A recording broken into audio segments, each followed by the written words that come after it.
It's January 10, 2016, and we want to know, will Red Hood's quest for redemption only damn us all?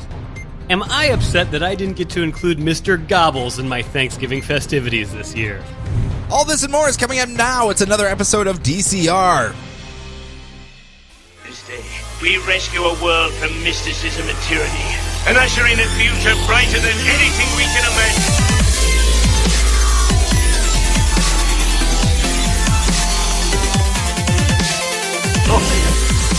Up in the sky! It's a bird! It's a plane! It's Distress Citizens Radio.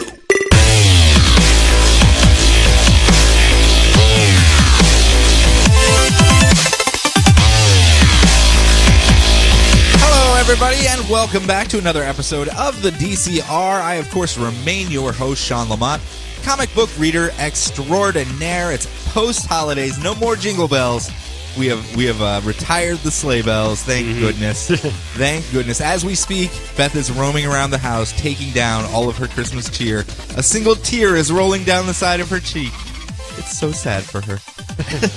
But I'm joined, as always, by the one and only Punmeister General, Mr. Brian Glein. Hello. How are you doing this fine January day? I'm an animated corpse, Sean. Oh, now Beth's making faces at me. You're an animated corpse? Wait, I'm an what? animated corpse. That was... I'm being brought held me up right back into the conversation a little bit. I am being held together only by Dayquil. Really? I didn't think it was that sticky. I know it kind of gets a little jelly sometimes, but it's...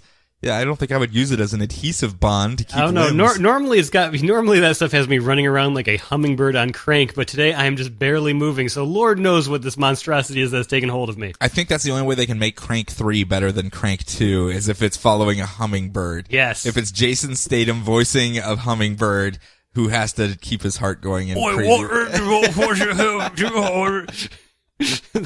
I'd watch it. Yeah, I would too.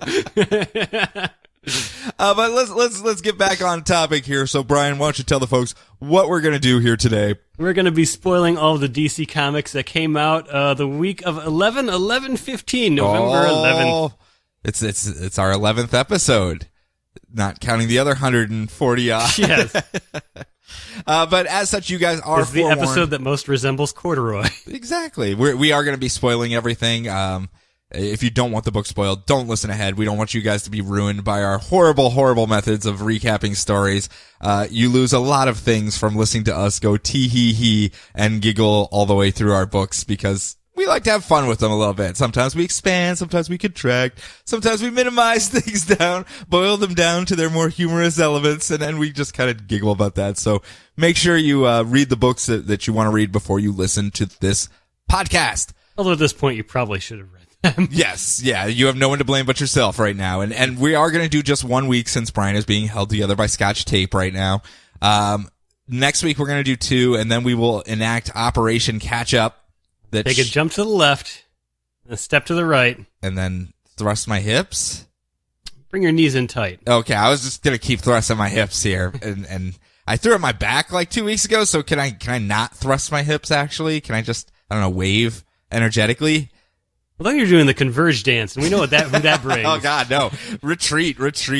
But we will be catching up here by the end of this month to everything. We have a plan, and we're going to stick to it, and we're going to power through a bunch of stuff. So, without any further ado, let us frolic into this week's books. We flop face first into this week's books.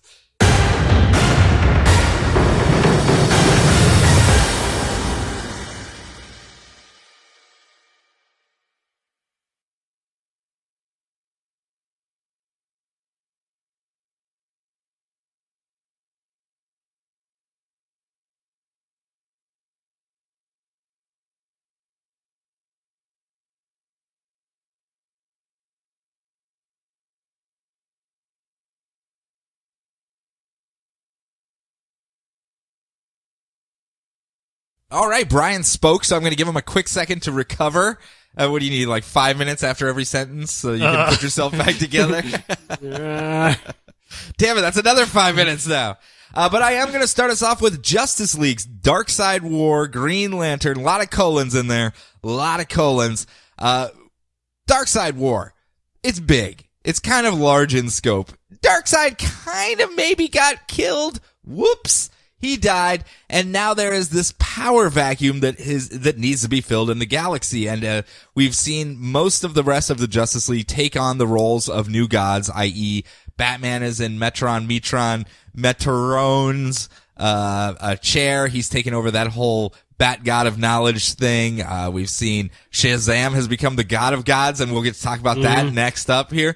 But someone that got left out in the cold, Hal Jordan. Hal Jordan was just tooling around the universe like, woo, look at me with my long hair and my awesome renegade look. Isn't this badass? No, this is before that, Sean. I know, but I'm just trying to give him a good reason why he didn't get god power. Gotcha. He didn't need him. He was already a god amongst men. Well, or at least like a decent human being. I don't know. Yeah. But this one, Darkseid I don't know. Hal dead. Jordan, decent human being. Well, fair enough. I'm going to backtrack that statement a little bit. Darkseid has died, leaving the power vacuum, and Darkseid's mother box has gone, well, I guess I better go to who's next. And I have this army of parademons. Oh, there's a whole bunch of energy over there on Oa. Mogo, whatever. It's where the power battery's at, and that's where the mother box goes. And it goes to each and every Green Lantern with its parademon hordes, captures them, draws it up attaches itself to the power battery and says, will you become my god? And all of the Green Lanterns go, no, that's the first thing we learned. Never let the power go to your head. Don't overreach. Don't do that. And blah. They just kill him and turn them into parademons. So every single Green Lantern has been murdered and turned into a parademon with this mother box attached to the Green Lantern battery, leaving Hal Jordan to literally punch his way through 1,100,250 parademons, and he yells at his ring to count them off as he's punching them all. Yep. It was actually very cute. I quite enjoyed it. As he is going to save the day, by God, I will punch all 1 million plus of these parademons right in the kisser and save the day.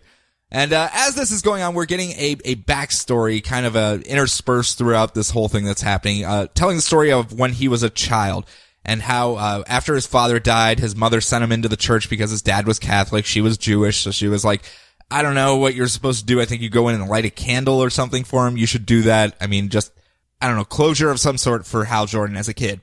And so he goes in the church and he goes, I don't even know what I'm supposed to do here. Dad never took me to church. I don't know what the heck this is. And some kindly stranger tells him, oh, well, you light the candle, you put it here, and it's supposed to be kind of you're lighting a candle in the dark for your dad, and all this stuff. And young Hal Jordan is like, no, this is bullshit. God let my dad die. I'm not gonna like worship him and be nice to him and do things for him. No, that guy's an asshole. I'm not gonna do this.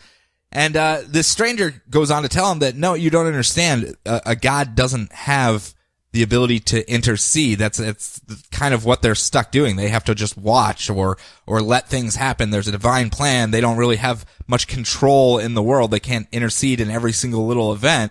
And that's what separates us from a god. We have free will. We have the ability to do whatever we want, whenever we want, and we can just do that. And it's a nice little character study thing going on there where you start to see where he starts to value free will more and everything. And it's a really good scene. So back in the present, he makes his way to the power battery and it says, will you be my god? And he looks around at all the other parademon Green Lanterns and he goes, you know what? Yeah, I'll be your god. I'll do it. Come on, let's see what we can do here. And it goes, sweet, and turns itself into a mother ring that turns onto his finger and he becomes the god of light.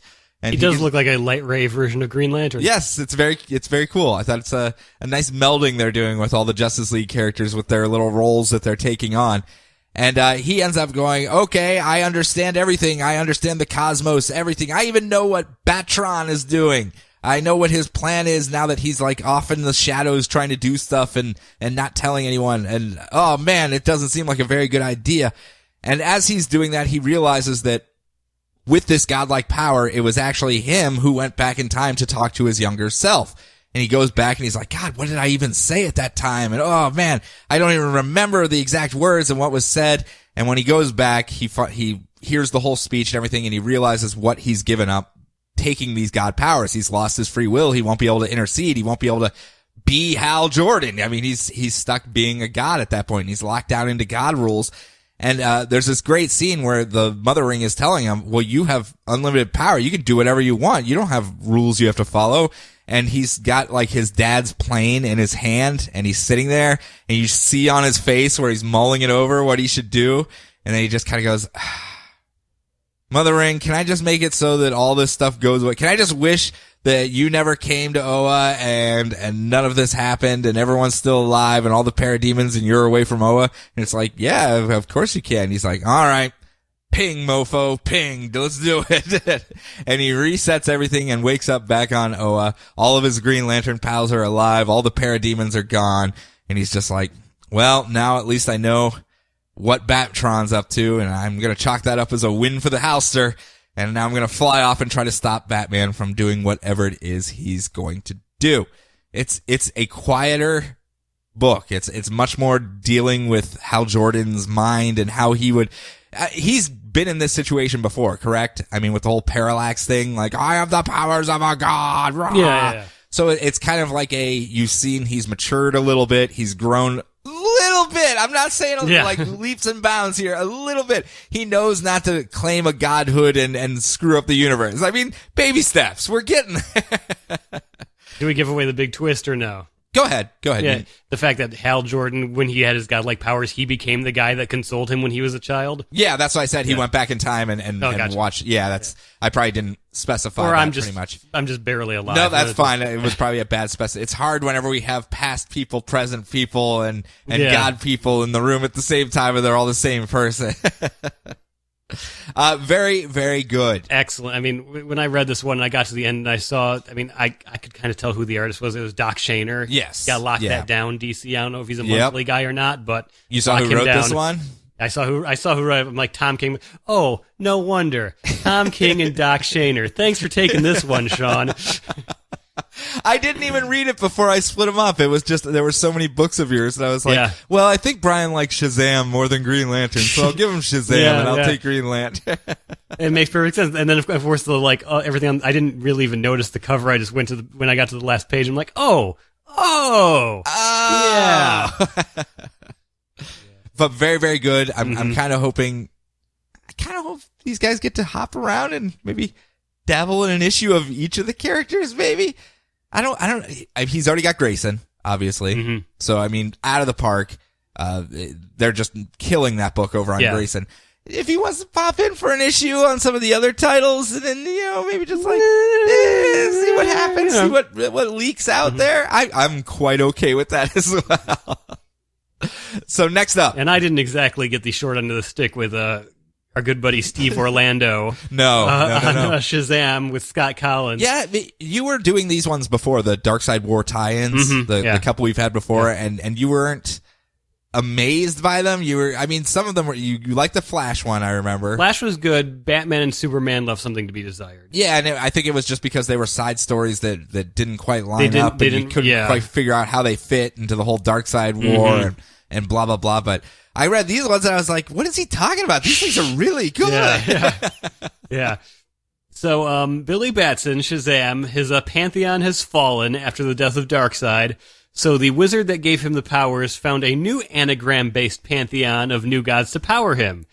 Flipping through his Goddo decks. I need an H. Oh my God, my Z's. Oh, not many in the Z's. So he can't stand all of them talking at once and Shazams himself to the source where they're all hanging out now. Sham are all scared of Zonas, because he's super evil and wants to use being bound to Billy as a way to contact the wizard, steal his staff, and go to Earth as a living being again. Oh, little things. It makes sense, kind of, trust me, in the grand scheme of this issue. So he meets them one by one, and they all warn him about Zonas, because that is the true name of Yuga Khan, the father of Darkseid. Dun, dun, dun. This is one of those things that probably would have been more shocking if Forever People didn't get canceled. Yes. So Billy confronts Yuga as he tries to steal the wizard's staff, and Yuga looks like he's going to escape, but the staff is a lightning rod, so he summons his lightning through Yuga Khan and turns into God of God Shazam and triumphantly stands over the now subservient dad side. Oh, dad side. Join the dad side. Yeah. So now his new gods are Seiva, the this Goro Aztec bug thing that is the Dancer of Destruction. Yeah. Fear my lambada. Does she just like run in place really hard and then pull a string and it floods the entire... Oh, if only. He's the god of strength. His H is Haranmir, who's the Martian fire god. Oh, John Jones. John Jones talks about him all the time. Yeah. He's his catchphrase. Yeah, I know. So, I remember. So he's got fire from him. There's Annapelle, who is this kindly old wisdom lady of compassion. One of these things is not like the other. Yeah, Zonas is the father of all evil and wants to escape the source. He's got source manipulation powers, which will probably be important. Yeah. I'm not sure if it's Ate or Ate, the goddess of impulse, which gives him boldness. That one's Greek, I believe. Okay, so, all right. Okay, maybe. So taking from everywhere, not just from new gods things. And Mamaragon, which is the old name of the wizard himself, like the Shazam wizard. So he's giving him the power of lightning. Sweet. Yeah. So wait, he got to the M's and was like, I'm just gonna fill this one. Yeah. I got no M's left, man. I got I can't even pronounce that. Come on. I've got the god of moo-moos. That's not gonna help him at all. No, it's a very fun book, and it's Billy Batson kind of being the smartass good guy again. Yeah. That fine line that they're trying to walk with the New 52 Billy Batson, where he's a child of his age. He is snarky. He's very sarcastic, but at the same time, you can still see he has like brash. He's got a good heart and everything. Yeah, he's still got the good heart, but I mean, it's almost like that's his self-defense mechanism, is putting up that wall of sarcasm, and once you get past it, you see who he is. And I kind of prefer that to Goody Two-Shoes myself. If it was Shazam, he'd have the power of Chandler Bing. No. But yeah, and I think Billy Batson has been informed by the Justice League War cartoon, which I think is a slightly more refined version of the concept. Yes. Yeah. So, and that's been helpful. Yep. So I'm looking forward to Shazam getting his own book any day now. Any day now. We're going to give Metamorpho a miniseries? Cool. We'll just keep waiting on that Shazam. I remember reading this, and obviously I don't know anything. I don't work at DC Comics, but it was that Jeff Johns wanted to be the one to write it. Okay. And it's basically on his mine list, and he's only allowed to write so many books, being a chief creative officer now. Yeah, I suppose. So it's don't leave it on the shelf just because you're greedy there, Jeff. Come on, buddy. Let Tom King and Steve Orlando take over the Justice League book and do your Shazam already. Next up, speaking of the younglings, Teen Titans. Go! Question mark? Shrugging emoticon? Actually canceled. TNT passed on Teen Titans show. No Teen Titans for TNT. That would have been too many T's for TNT Teen Titans. So, yeah. And the world would have just exploded, and they were like, we can't have that on our hands, so let's just back off. But this one, it's the final showdown, Brian. I know you've been waiting for it. Dr. Psycho has tricked the Teen Titans into entering the Maw, the giant super prison in Metropolis. Oh, God, that was a thing that happened, wasn't it? Yep. So that he can get to Raven's powers, while Kid Flash, Red Robin, and Wonder Girl were teleported off to Harvest Time Lair, so he could re-abduct his adopted son, Superboy. I think it's like the 12th time, isn't it? That he's like that. I think, yeah. It got a little confusing in the middle there, so all I know is he keeps showing up and saying, my adopted son, come with me, I will save you. But it wasn't his adopted son, it was a clone of his adopted son, but now it is his adopted son because the clone of the adopted son gave his life to save the adopted son. Superboy! Yep. He abducted Superboy. So in the present, during this whole big prison break thing, Dr. Psycho made it look like there was a prison riot going on, so the Teen Titans would show up because he wants to get Raven's powers. Manchester Black with his leather trench coat and no undershirt. Oh, man. Whew. Ripe. Has brought in his Teen Elite team, where he's forming his own elite since the Teen Titans turned against him. he was trying to run the Teen Titans, and the Teen Titans said, "No, Manchester Black, you smell way too bad. We're going to go on our own." And he's got evil machinations, and they keep trying to stop him now. So he formed his own super team with people like the Guardian and the new Power Girl. Wonder Girl defected to them. Yeah, Wonder Girl was on that team for a bit, and then Chimera. I mean, there's some also Chimera Chimera was on the Teen Titans. Yes. Okay. Sorry. There's like some weird like Indigo Lantern named Trinity. Okay. Is she still there? Yeah, there's a lot of people standing in the background. Okay, in this cool, issue. cool. I know. If I haven't said their name yet, they didn't do anything this issue. I know that's where Clarion wound up. Yeah. He was standing in the background too. Mm-hmm. So he's shown up because he wants to destroy the Titans once and for all. So he says, "Elite team, wait out here. Oi, elite team, wait out here." And he goes sneaking off into the mob to enact his plan to accidentally get the Titans killed because they're there to apprehend them, not to kill them. Dr. Psycho, meanwhile, tears through Beast Boy and Bunker with ease. They just get... He's got this whole Hannibal Lecter look on right now, like the faceplate covering his mouth and everything. Okay. So it's very Silence of the Lambs. But he uses his mind power to make... he makes Beast Boy turn into a hummingbird, voiced by Jason Statham. Manchester Black's just like, "Hey, what are you doing over there? My gimmick. Oi. And just kind of tears down, because both of them have used their minds to take their forms. Like Beast Boy has to think to turn into an animal, and Bunker uses his psionic bricks to stop them. So Dr. Psycho just kind of goes, nah, and knocks them both to the side, and then walks up to Raven and goes, "Now I will steal your untapped power." And he kind of dives into her psyche, only to find out that it's populated by Trigon, the Demon Lord, who quickly eviscerates his psyche. And Dr. Psycho has just left a drooling mess on the ground because Trigon kind of ate his psionic projection and was just stabbing him a lot. And Raven's like, "Yeah, I tried to warn you, dude." Like, she just stood there the whole time, didn't do anything. She was just like, "I'm telling you don't want to do that." "Okay, I warned you. You can't say I did." So Manchester is roaming through the mall. Oi, I'm going to find something to kill them Teen Titans.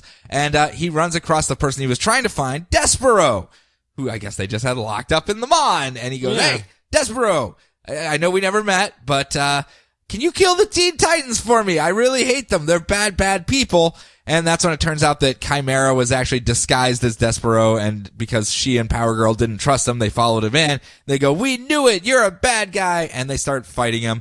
Power Girl starts punching the crap out of Manchester Black, and then starts turning into a giant, like growing to 20, 30 feet tall and wailing on him, while Manchester... Power Girl. Yeah. With the powers of Power Girl. Well, Tanya, whatever her name is. Yeah. She got Power Girl's powers. She's like, "Here, have my powers." Yes. Because I'm leaving. Yes. And now she's growing into a giant, like, raw punching things.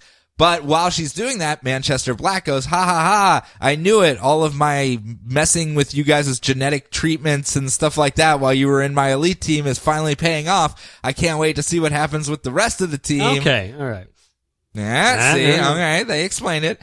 And she goes, "No, you screwed with my DNA," and starts wailing on him, about to kill him when Kid Flash, Red Robin, and Wonder Girl figure out how to teleport their way back to their timeline and stop her from killing him. And they go, no, don't do that. That's bad.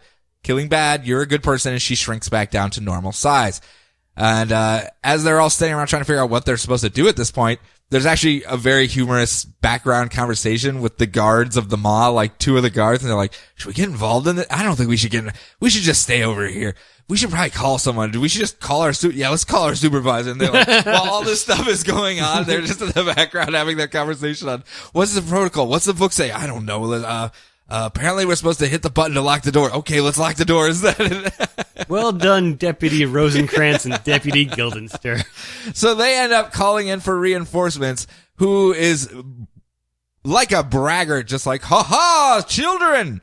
Ah, you have disobeyed the law, and I have come now to bring you within its long arm of justice.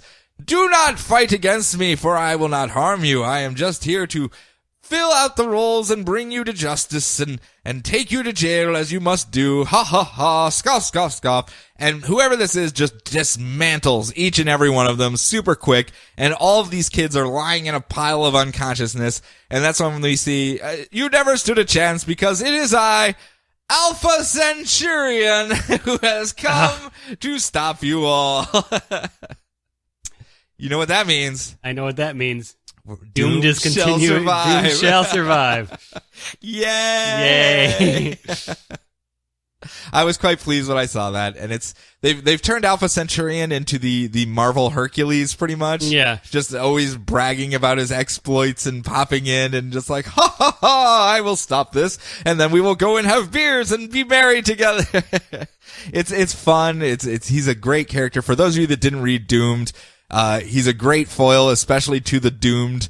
Yeah, if we want to get more Doomed style teen adventures and Teen Titans, and they just want to just get finally Chuck Harvest into the sun, yeah, cool. just come on, guys. Yeah. Come on, guys.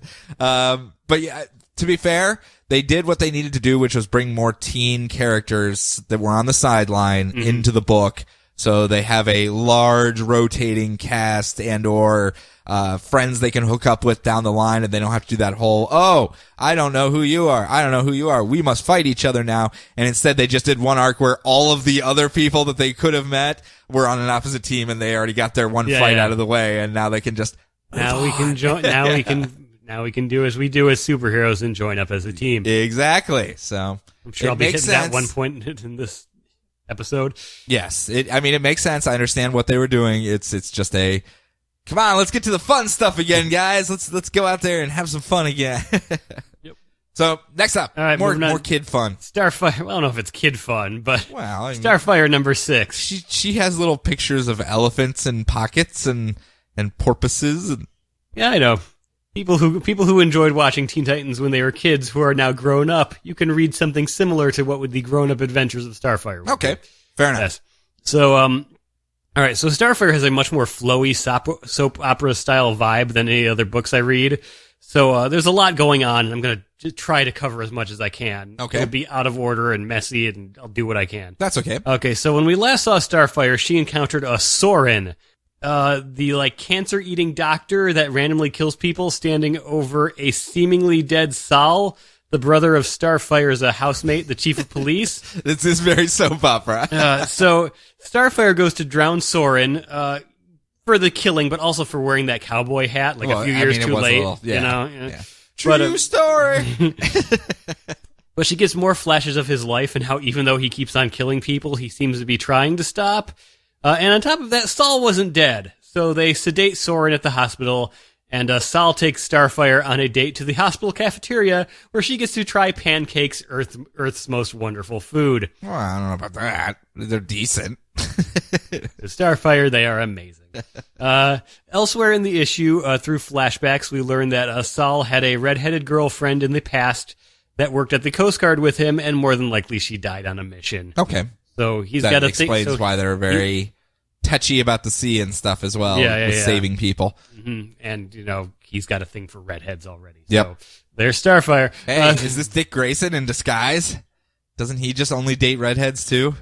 So while this is happening, Crag, the assassin that Blackfire, her sister, sent from Tamaran, comes down to try to kill Starfire, but she kicks his butt and sends his spaceship back out into the cosmos with Crag in eternal cryosleep as a warning to anyone else who tries to come and get her. Okay, well that's a pretty good warning. I could have killed you, but I didn't. So I'm being good now. No more of the Tamaranian death kill. So everyone sees her do this from afar. She's like, "Oh, cool! We've got a superhero here in Key West. This is great." And who should happen to see her at the airport but a man named Dick Grayson. Oh, no. We're finally getting to the fireworks factory. Oh, no. As Emanuela Lupacino draws the most smoldering Dick Grayson humanly possible. It's like, Is he looking over his shoulder with his lips pursed? He's just like, well, look at this. Who'd have thought I'd run into you there, Cor? Oh, I pulled a muscle in my back so my buns keep tensing up. Oh, yeah. Sorry about that. Yep. He's everywhere. He really is getting a heavy push, and I'm not gonna complain about it. Not complaining at all. I've said it before. I think he deserves the promotion at this point, and that is one of the lingering plot points. What did Dick Grayson do to Starfire? Yes, yeah, they did. So that is one of the New 52 things we have not yet touched upon. Yeah, that they wouldn't even see each other in the Batman stuff when she showed up during the Death of the Joker, Death of the Family stuff at the end, Dick was like hiding inside and wouldn't come outside because Starfire was out there, and it's like, geez, what the hell happened between you two? Yeah. So hey, we're gonna get some answers here. But Redhead, dangerous. Danger. Keep your hands off, Dick Grayson. Just saying. But I'll send you into cryo sleep. Let's talk about other Robins, though. Okay. More particularly, Red Hood. Okay.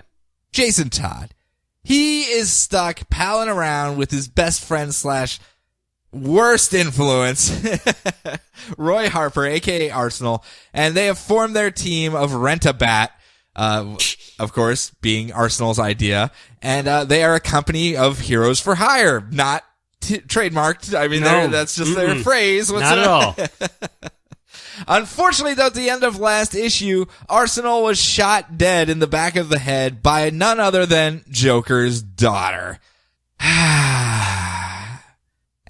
right after that happens, all of the other villains that these two have fought over the course of their run show up and go, no, we are the Hero Manifest, and we were contracted to kill both of these two. You've stolen our kill. How could you, Joker's daughter? And she's like, no, I wasn't stealing. This is a job application.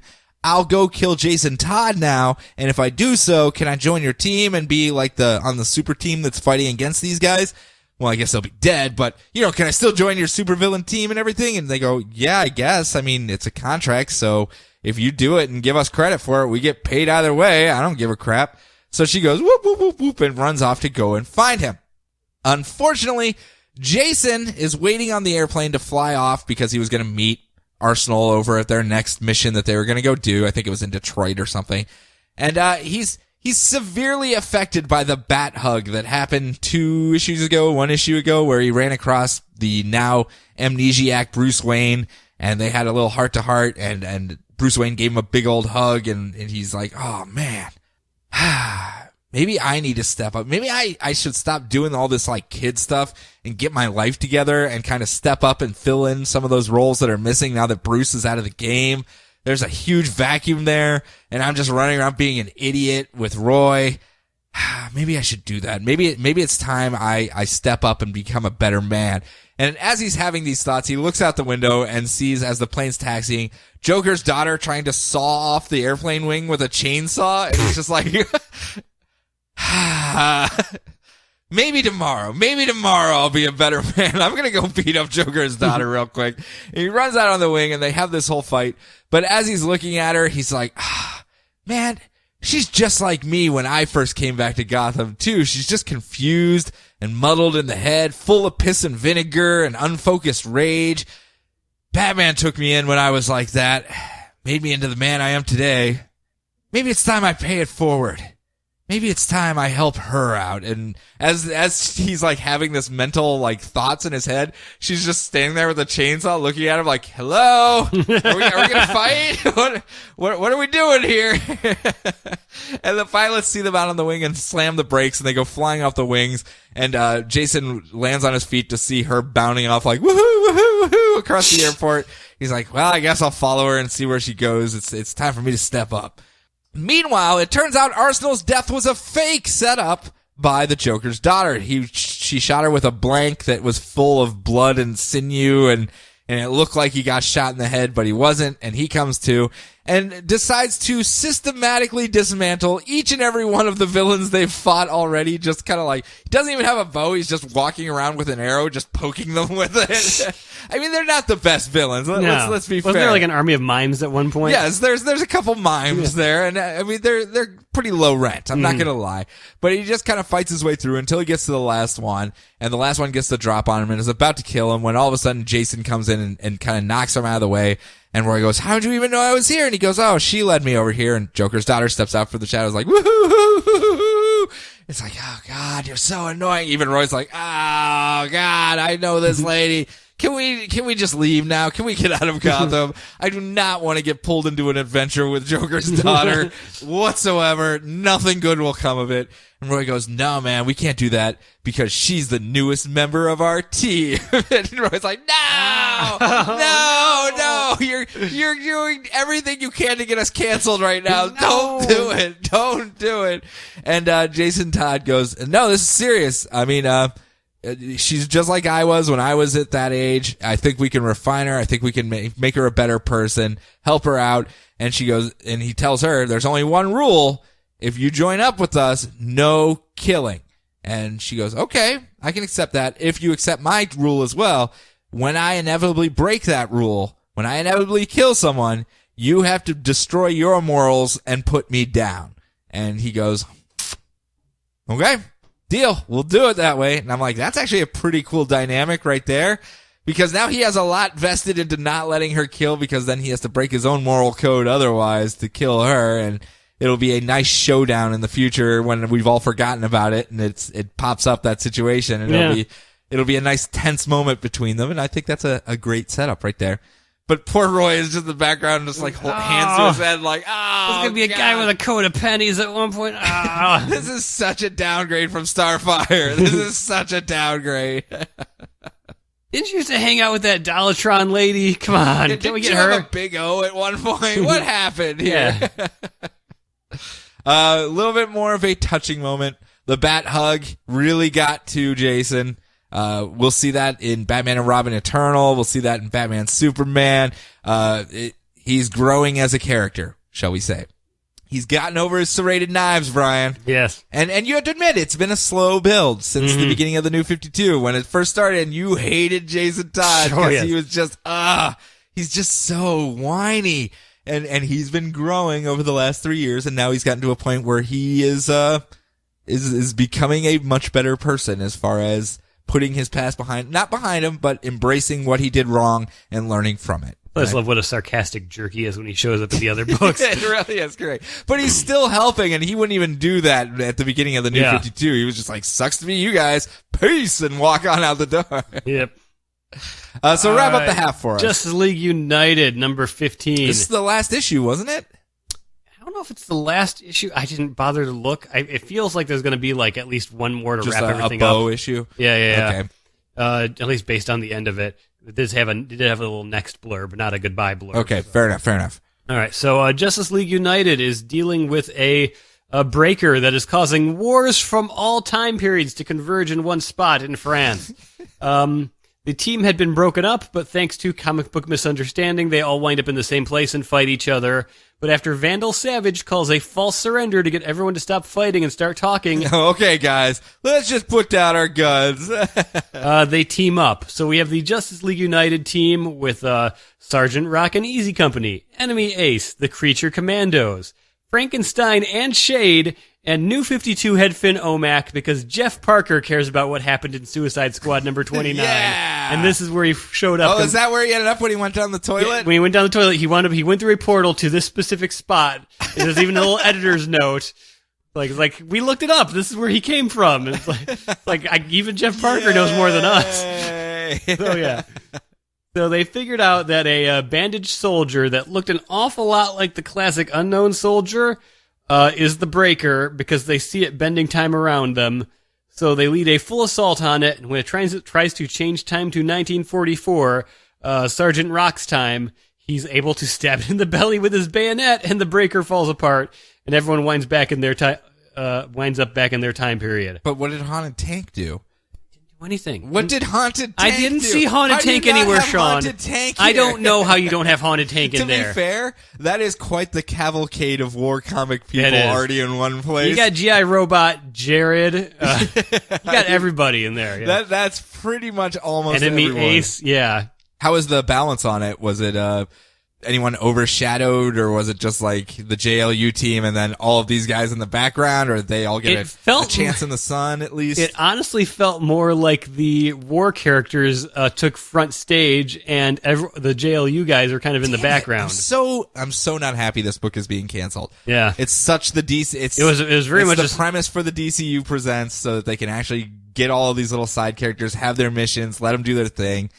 I know that book will never survive. Yeah. It's just, I guess its day is over. Maybe they should start releasing anthology trades of those types of stories instead of... Yeah, but anthologies rarely work, though. That's the thing. Yeah, I guess. Damn it. I don't know. Maybe digital first, then. Just make them digitals. Yeah.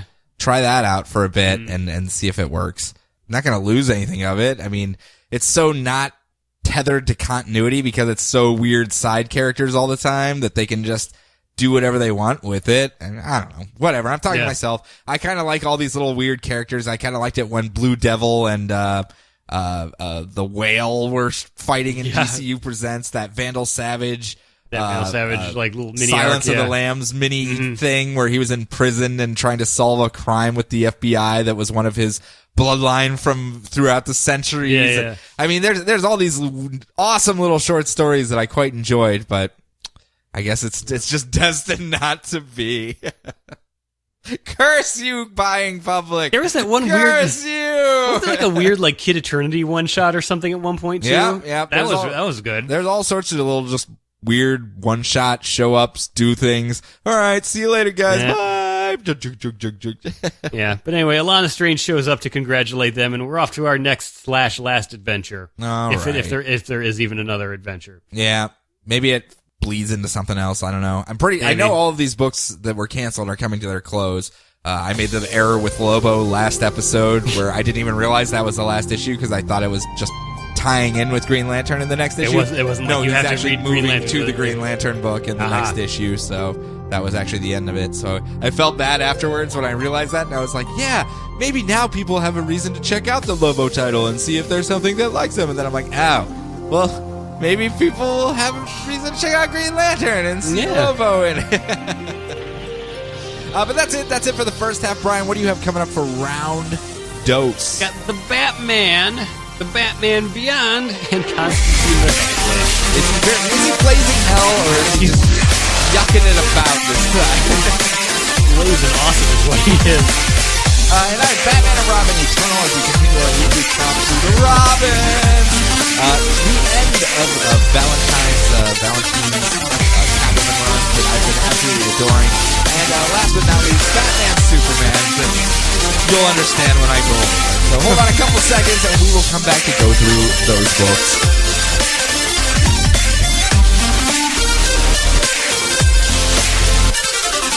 And we're back. Oh man. I guess. Oh man. Maybe. I don't know. Are you holding up? Kind of.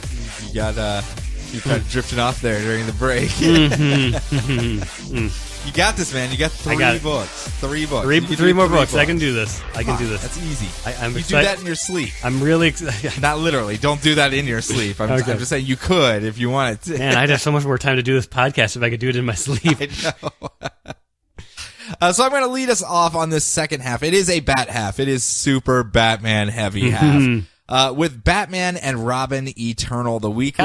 And Constantine at least has bats in it, I'm sure. At one point. One went by and went squee, and that was it. So, Batman and Robin is mostly backstory. Remember, we're dealing with all of the stuff of Batman has lost his memories. He's kind of gone off on his own. And now all of the Robins are trying to piece together one of the last mysteries he left behind that may have something to do with them. And that is the case of Mother, who builds designer people for others, kind of like pre-programs them with skills or memories or whatever the orderer wants them to have so that they can fulfill the role that the buyer is paying. And there's some questions circulating because their names are all on a list of people that Mother has delivered to others that maybe Batman pre-programmed all the Robins to be Robins. Maybe. And people are a little upset about that, obviously. So, this one is mostly backstory as we learn about how Batman first learned about Mother. He was throwing a party at Wayne Manor, and this is back when he was early in his Batman run. And, creepy Build-A-Bride shows up. Basically, some rich guy goes, yeah, man, I have my wife here. Just met her today. I called up this Mother lady and I was like, oh, I went to the mall kiosk and Build-A-Bride and was just like, boop, bop, beep, bop, boop. And apparently she was homeless before and they just kind of pre-programmed her to be the perfect wife. And ha, isn't it awesome? You should do that too. And he's like, no, that sounds creepy as hell.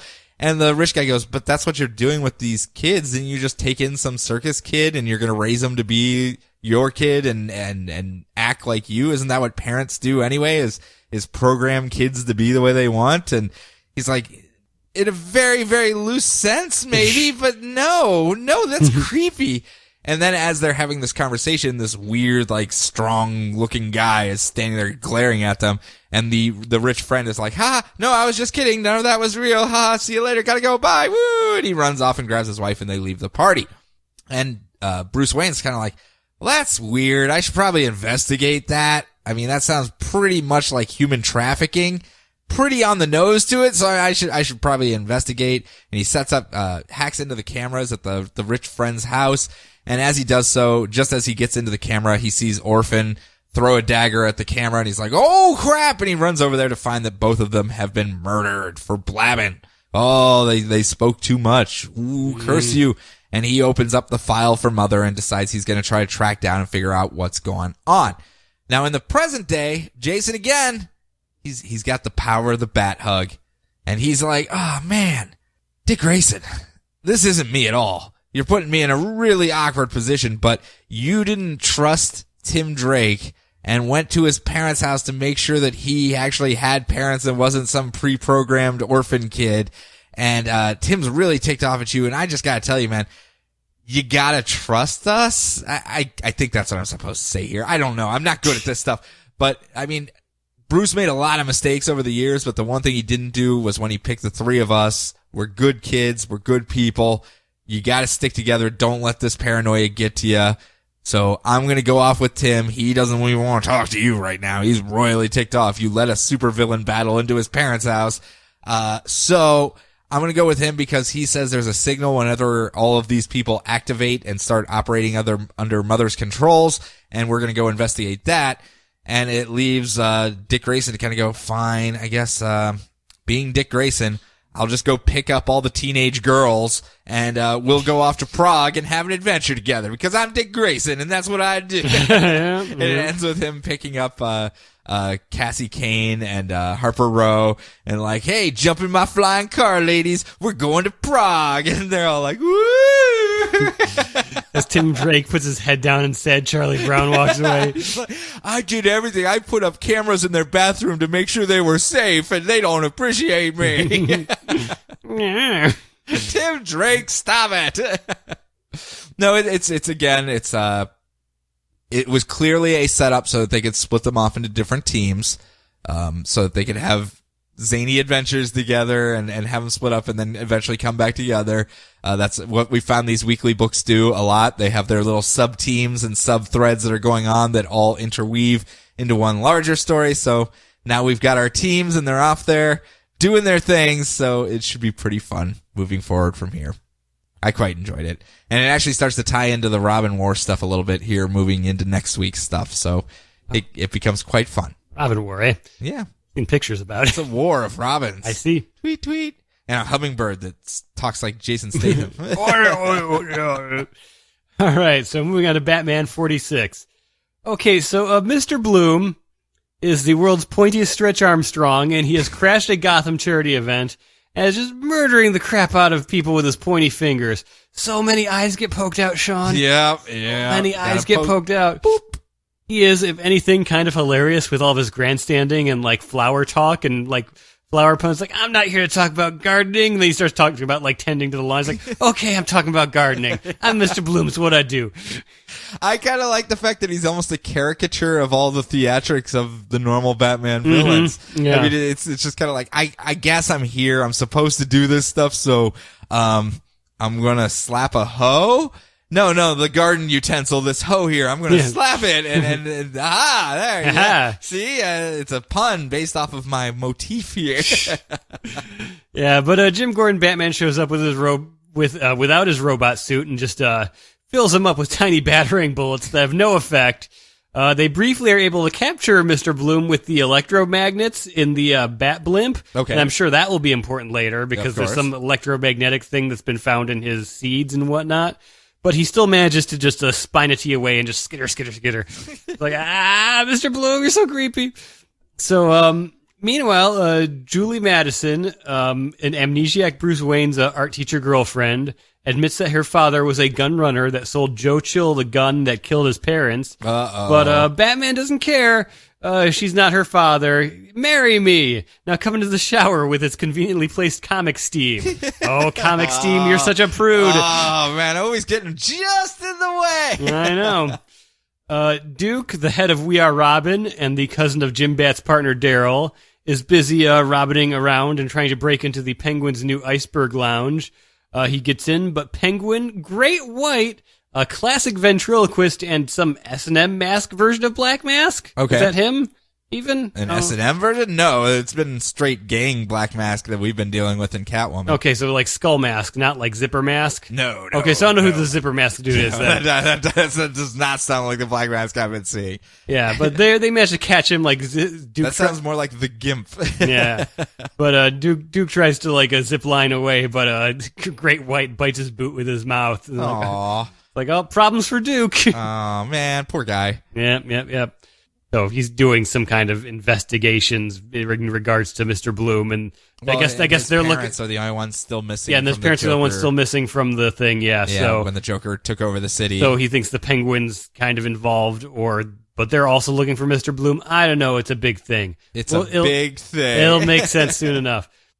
Power Industries has built an entire army of robot bunny bat suits for an entire force of Batmen, and they're ready to fire Jim Gordon, but he wants just one last chance to take out Bloom by himself before she creates... You're a renegade, Jim Gordon. You don't play by the rules. Yep. But before he wants to do this before she forms a Bat Gestapo on the streets of Gotham. Probably a good idea. So he heads out on the most ridiculous-looking bat cycle possible. Did you see this thing? No, I have not yet. It is ridiculous because it's a gigantic front wheel like bat motorcycle. Yeah. That is big enough for the robot bunny Batman to ride on the back of.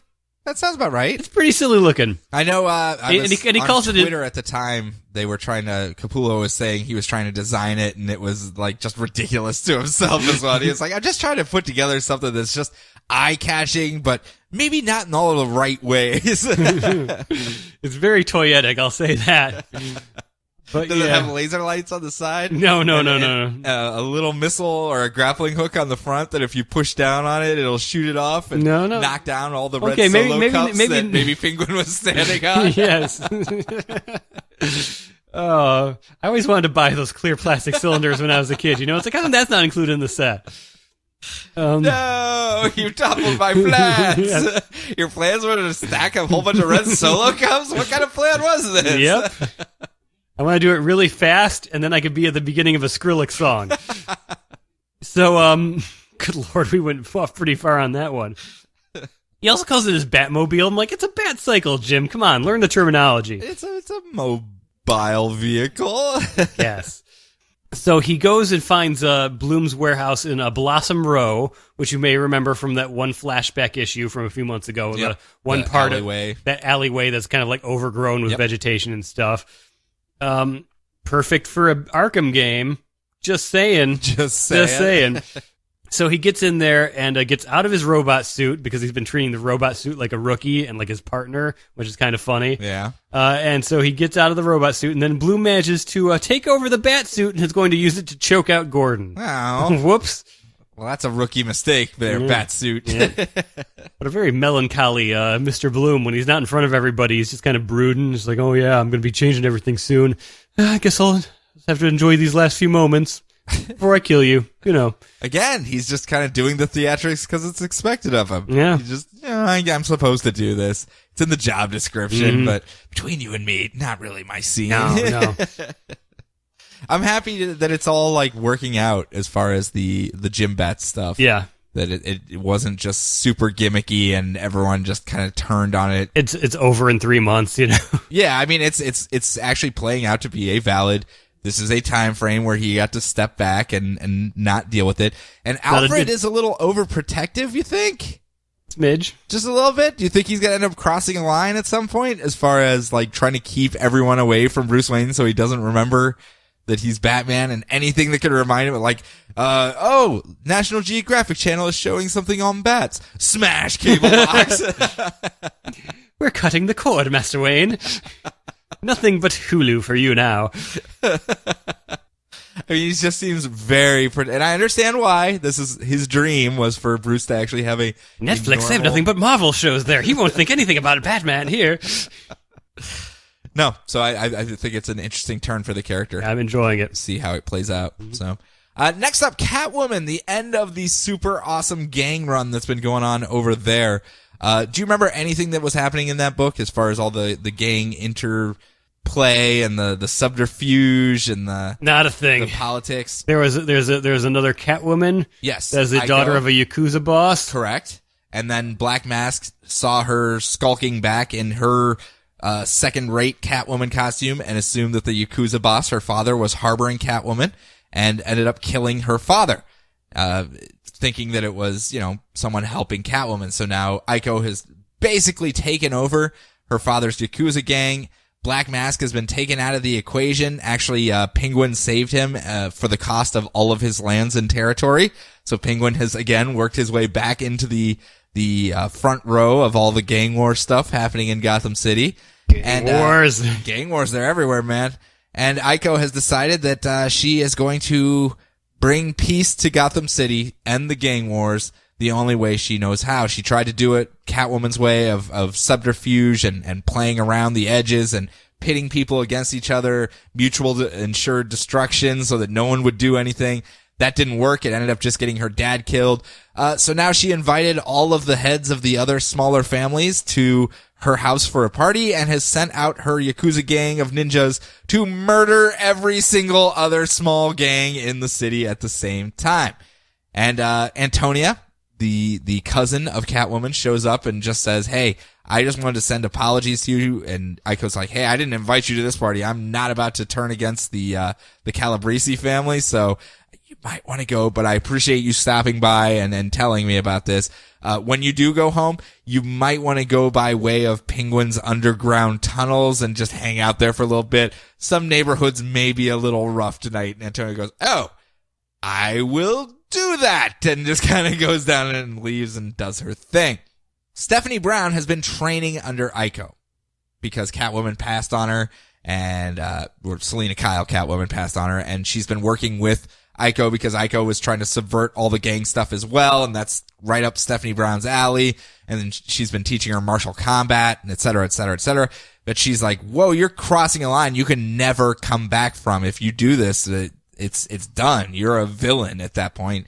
And Aiko goes, "I know, I understand exactly what I'm doing. It's something someone has to do, and the rest of us are too good to do it. So I'm gonna jump on this grenade and do it for the city itself. I'll murder all of these people so that everyone else will be safe in Gotham City." And Stephanie Brown goes, "No," and runs off into the night like, "No, I'll figure out a way to stop you."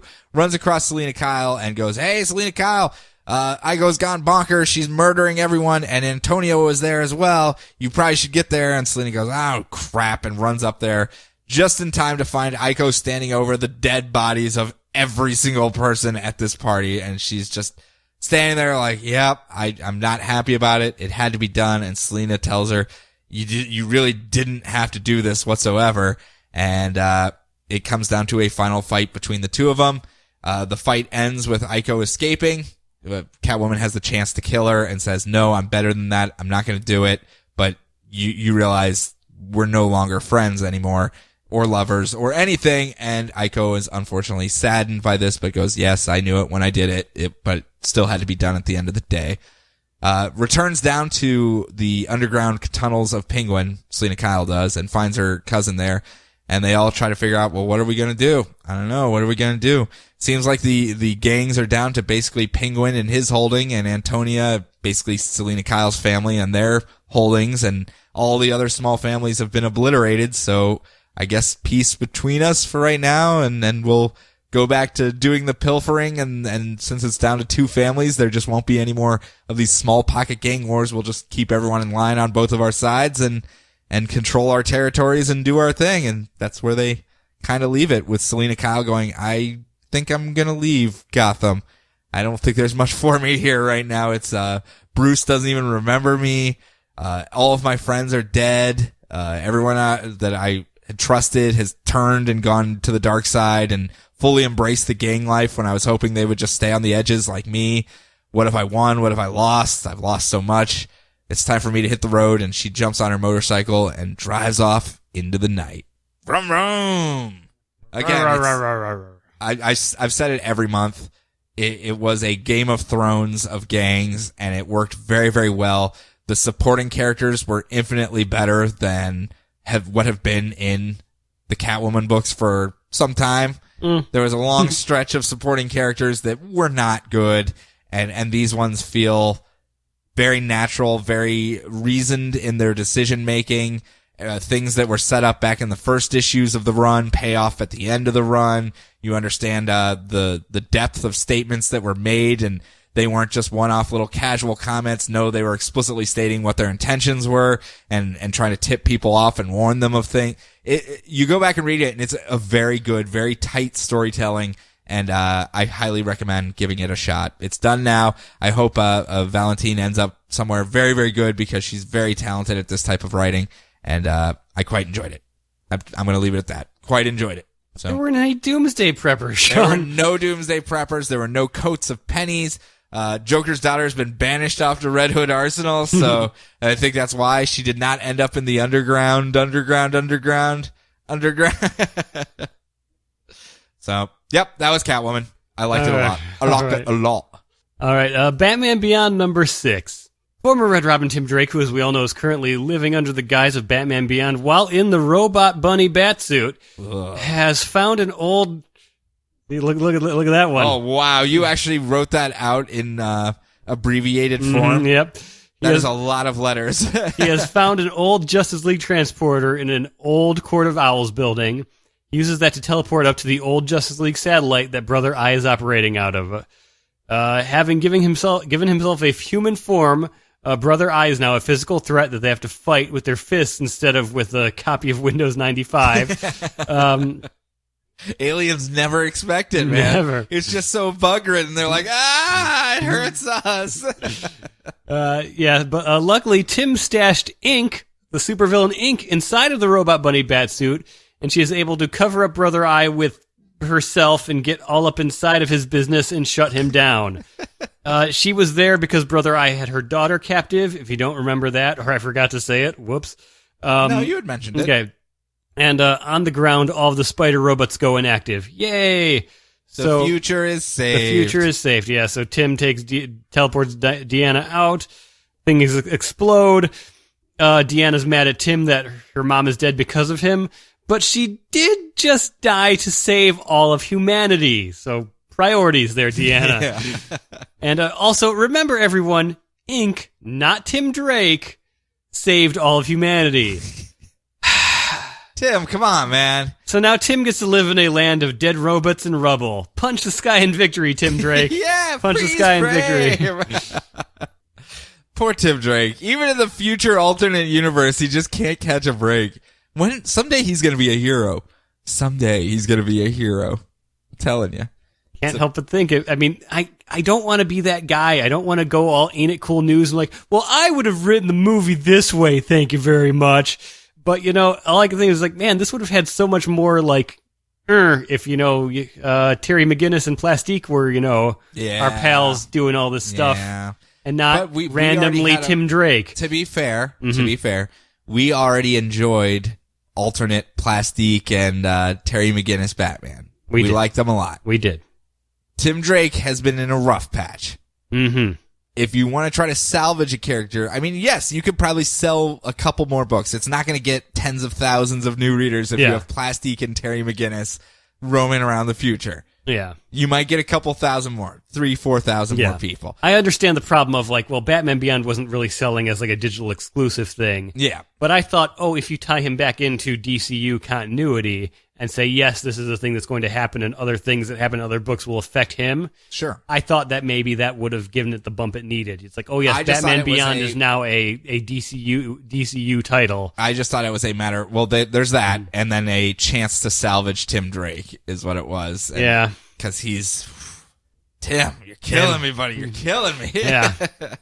This one's continuing, or is it coming up to a close? I can't don't remember know if this one was on the list. I don't know if it was on the list either. Yeah. I know it's got at least 2 more, but... Okay, so maybe if we actually do our quote-unquote jobs and pay attention. Yes, if we actually catch up. We're trying not to spoil ourselves. That's the biggest problem with all this. I know. So, moving on. We'll come back to that. Oh, that, yeah. Batman Superman number 26. There is a villain in the DCU who is so cunning, so brazen, and so amazing that it takes more than just Superman to take him down. And that man's name is Vandal Savage. Well, of course. Because Vandal Savage trounced the floor with Superman, now depowered. Don't get me wrong. Mm-hmm. It's not like he was on his best day. It's kind of like Brian today. Yes. He had a bunch of Dayquil. He's got some, couple cuts and bruises and whatnot on him. And he wasn't really up to speed to take on Vandal Savage. But Vandal Savage...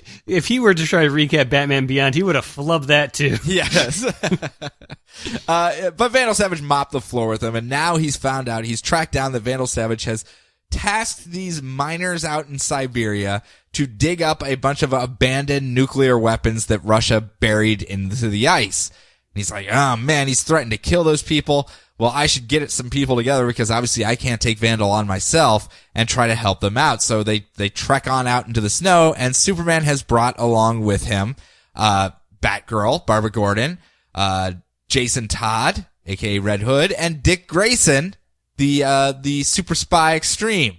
And as he's like introducing them all to the miners, he's like, yeah, this is Jason Todd. He's the badass muscle of Batman. And he's like, yeah, he's going to be your drill instructor to teach you. And this is Batgirl. She's a super genius and she knows everything. And Batgirl's like, no, I just have a really good memory. I'm not like a genius or anything. He's like, good enough. She's a super genius and she's going to help you guys out with all of the tech stuff. And this is Grayson. And Grayson's like, the super spy that doesn't want everyone to know his name.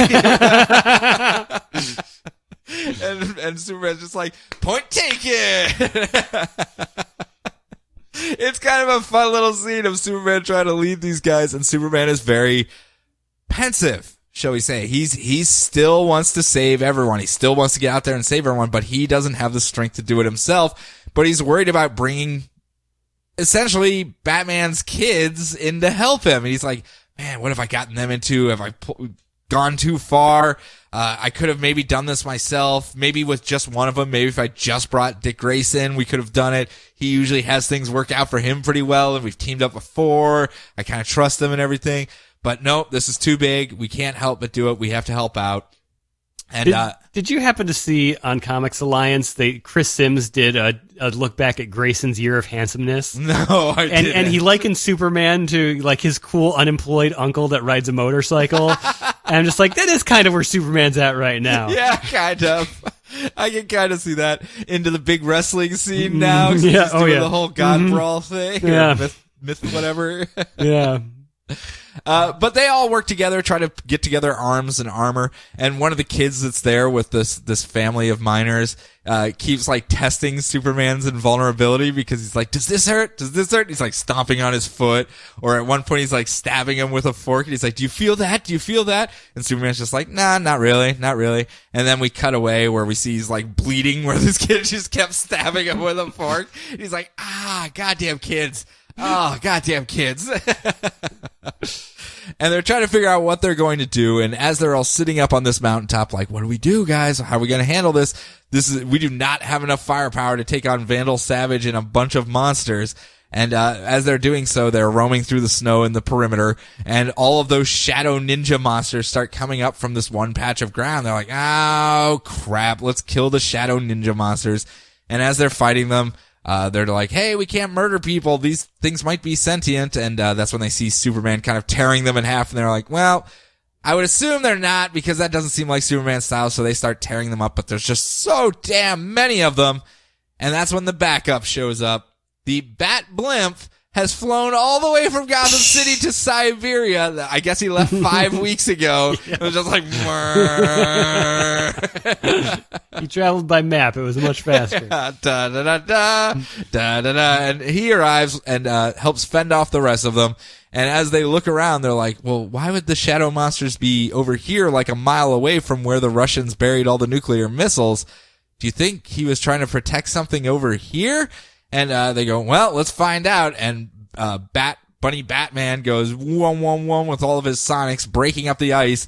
And as we see, Vandal Savage has been plotting throughout the centuries because there is a Nazi airship death machine with the portable sun that they had stolen installed into the top of it to power it, and I guess he's going to arm it with all the nuclear missiles that the Russians use. This guy he plays the long game and this shit is what they're getting across. And they're like, well, this could be a problem. So now it's going to be Batman, Jim Bats, depowered Superman, Red Hood, Grayson, and Batgirl versus a giant Nazi death machine. Powered by a sun. Powered by a portable sun. And led by Vandal Savage. Yes, please. Yes. Thank you. I will have another. Yes. I don't understand, man. I don't understand. Why do you complain all the time? Your books are awesome. Your books are great. Everything I took from you this week was great. What's up with that? What is up with that?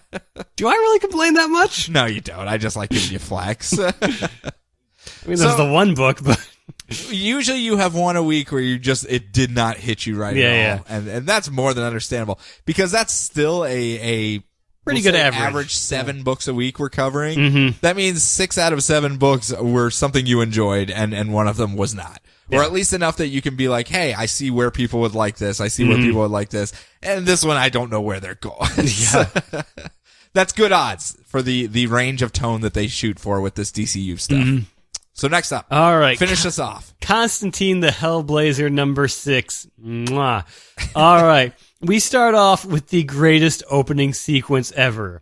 A small child is knocking on Constantine's apartment door because a monster named Mr. Gobble has risen out of the basement to eat her. Constantine's not here to save you, little girl, says the giant Miyazaki monster that can barely fit inside the walls, crawls up the stairs. Constantine shows up, goes, yes, I am. Chides Mr. Gobble for trying to eat his neighbors while he's away. After I set up a nice pocket dimension for you behind the boiler and told management to feed you. Oh no, it was all a joke, John, honest. Nope, you're screwed up, Mr. Gobble. He traps him in some kind of Necronomicon mother box, and to top it all off, the little girl was actually Walter, a former Archduke of Hell who turned into a little girl because John helps human kids way faster than anyone else. And Walter goes back to work at the kitten rescue while John gets back to the actual story at hand. Way to go, Riley Rossmo. Such a weird little side story. Tinian, Doyle, and Rossmo are a perfect team. There's no way around it. I mean, that little 4 or 5 page sequence was masterful. Yes, it was fun. It was beautiful. It was just, it captured so much of the characters too in just shorthand where you're just like, yeah, this is what he deals with. This is kind of his life. That's going to be the entire issue because John decides to pay rent the old-fashioned way because it's just such a hassle to make the landlord think you paid the rent. So much wasted magic. I have to go, would you woo, wave my hands around. So he puts an ad on the internet explaining that he is a very handsome exorcist and he will solve all of your spooky problems. So we get a series of hilarious spooky problems. One of his old friends possessed a kid. A demon stole some families' faces. Hooded figures in the dog park are eating dogs. You know what that was, right? That was Night Vale. Oh, really? Yeah, the hooded figures of the dog park. That was him popping into Night Vale to help them out. I other major podcast that's out there. Gotcha. I do our rival in listenership. Oh yeah, Night Vale and all of the NPR ones that we run neck and neck with every week. Yeah. One of my there's a washing machine that won't stop bleeding, which I shouldn't find funny, but I do. And my personal favorite is, someone had a rabid raccoon in the walls of their house, and he's like, oh, you hear a weird noise in the wall, and you automatically assume, oh, it must be a hell demon. I'll call it the Exorcist. No, it's just an animal. You call animal control, you people. I should curse it and put it back in the wall. just because you made me waste my time to come deal with this rabid raccoon. I'm surprised it wasn't the whole next issue was his zany antics of trying to get this raccoon out of the wall. I know, right? I summon the lords of hell. Strike down this raccoon. Yep. No, there's a cat stuck in the wall. Well, if we put another cat in, maybe it can lead the first cat out to safety. Oh, no. Now it's stuck, too. We'll just put another cat in there and it can lead its friends out. Do you ever see that episode of It's Always Sunny? No, I have not. Yeah, no. they get a cat stuck in the wall and they end up filling the entire wall with cats, trying to lead them out. I hope they're at least wearing kitten mittens while they're in there. I would hope. Yes. So he goes and meets up with one of my new favorite supporting characters, just a gargoyle in Central Park named Bartleby, who tries to tell him to stop running away from his problems and become the crap magician that this city needs. Because paranormal activity is on the rise. There's kids' birthday parties that are going unentertained right now. Yep, exactly. Because paranormal activity is on the rise, like, Vigo the Carpathian level paranormal activity, because you beat me to another joke. Sorry. So step up already. And after dealing with some more spooky stuff, like a haunted buffet over at Johnny Sparkles,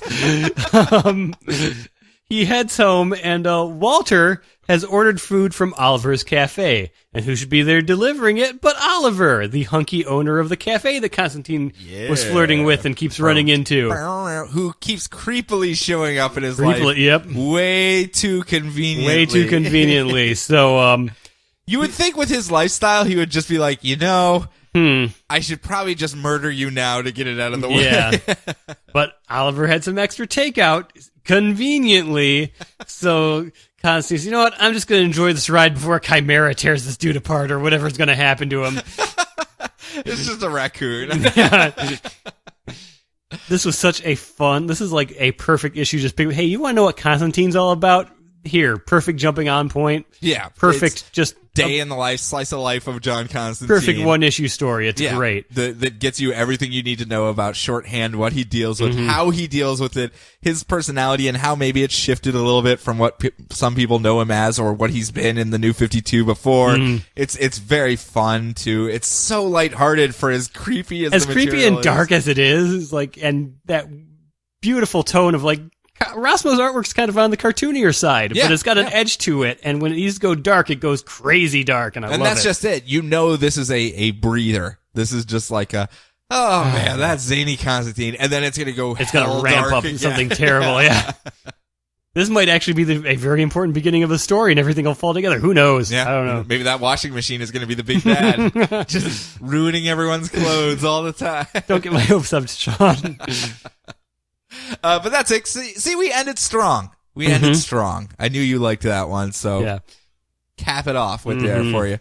Mr. Gobble. Mr. Gobbles. But as a reminder, you guys go out there and buy these books. Maybe not these specific ones, but the ones you like. Just buy stuff you are interested in. If you don't buy it, they don't make it. This is the most economy-driven hobby that there is. If people don't buy it, if not enough people support it, it goes away. And that includes versions of characters, that includes books themselves, that includes entire line directions. They will wipe a line clean and come right back at number 1 and start all over again if it fails miserably. So, if you like this stuff, just support it. I mean, I don't think that's asking too much. No. Just don't drive yourself into the poorhouse. You're not expected to read it all. You can't be expected to read it all.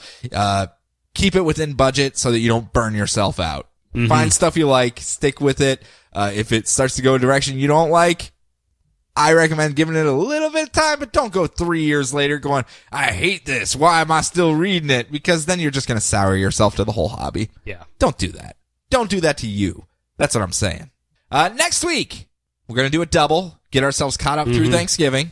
Mr. Gobbles, I hope will make a triumphant return for that Thanksgiving week. And once we're done with that, we should be through all of the minis. And then the following week after that, we'll put in Operation Catch Up. Oh, looks like Mr. Gobbles is here. So we'll do Operation Catch Up, and we will go from there and get back up into the present day and get everyone caught up and running from that point and not fall behind again, Brian. Let's stop with all these, it's the holidays. Oh, my head fell off. Oh, I don't even have a tongue anymore. I can't speak. Ouch, my toe. So if you do want to contact us, though, between now and then, where can they do so, Brian? The internet. Yeah. Yeah, mostly the internet on the tweetars and the Facey books and not the Facey book, the Facey books. Man, don't go to the That's Facey a part books. of the internet you do not want to go to. I am still finishing up some stuff, so we'll have the rest of the channels open soon, but those two are the main ones to catch us right now while we're doing this whole transition. And you can bug me on period. Tumblr if you want.